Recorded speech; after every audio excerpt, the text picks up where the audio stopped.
Good morning everyone. আজি 30 June অসমীয়া প্ৰতিদিনখনলৈ মই হেডলাইনখিনি পঢ়িবলৈ আগবাঢ়িছোঁ।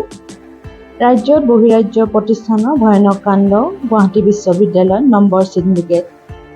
IUMSৰ কৰ্মচাৰী বিহাৰৰ মাষ্টাৰ মাইণ্ড কৃষ্ণমূৰ্তিসহ 9জনৰ গ্ৰেপ্তাৰ, জালত পৰিল হাউলিৰ ছাত্ৰ আজিজুল হক, কলগছিয়াৰ ইছমাইল হুছেইন, আলমগীৰ খান, মইনুল হক নগাঁৱৰ, ইমেনুজুদ্দিন বৰপেটাৰ লাংলা মহাবিদ্যালয়ৰ গ্ৰন্থাগাৰিক আমিনুল হুছেইন, কৰ্মচাৰী আব্দুল বাছে। স্নাতকোত্তৰ ছাত্ৰ সন্থা বিশ্ববিদ্যালয় কৰ্তৃপক্ষৰ তীব্ৰ মতবিৰোধ, আছুৰ তদন্তৰ দাবী। 17 বছৰৰ পিছত ইতিহাসৰ পুনৰাবৃত্তি, T20 বিশ্বকাপ জিনিলে টীম ইণ্ডিয়া, অসম্পূৰ্ণ হৈ ৰ'ল দক্ষিণ আফ্ৰিকাৰ বিশ্বকাপ জয়ৰ সপোন।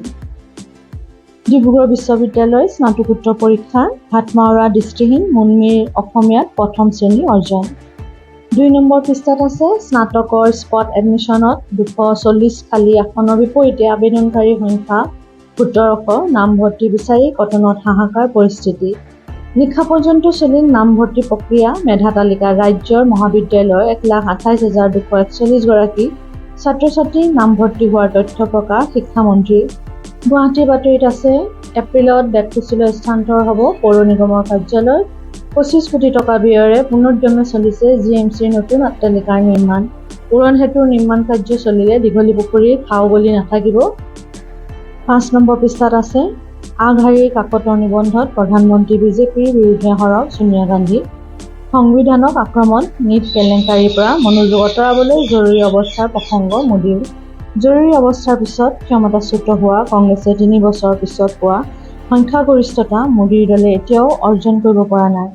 পৰীক্ষা পে চৰ্চা কৰা প্ৰধানমন্ত্ৰীৰ প্ৰশ্নকাকত কেলেংকাৰীত নীৰৱতাক সমালোচনা, মণিপুৰ সন্দৰ্ভতো আক্ৰমণ। 9 নম্বৰ পৃষ্ঠাত আছে যুৱ প্ৰজন্মক সামুদ্ৰিক খণ্ডত পাৰদৰ্শী কৰাৰ নিৰ্দেশ, উত্তৰ পূব সামুদ্ৰিক দক্ষতা বিকাশ কেন্দ্ৰৰ পৰিদৰ্শন কেন্দ্ৰীয় মন্ত্ৰী সৰ্বানন্দ সোণোৱালৰ। ফেচবুক লাইভ কৰি আত্মহত্যা তিহুৰ যুৱকৰ, গুৱাহাটীত পুনৰ চাঞ্চল্যকৰ ঘটনা। খেলৰ বাতৰিত আছে T20 বিশ্বকাপত চেম্পিয়ন ভাৰত। ফাইনেলত বিক্ৰম দেখুৱালে বিৰাট কোহলীয়ে, দক্ষিণ আফ্ৰিকাৰ আশাভংগ। দক্ষিণ আফ্ৰিকাৰ বিৰুদ্ধে ৰাণৰ পাহাৰ ভাৰতৰ, 2টা দিনত 2টা বিশ্ব ৰেকৰ্ড।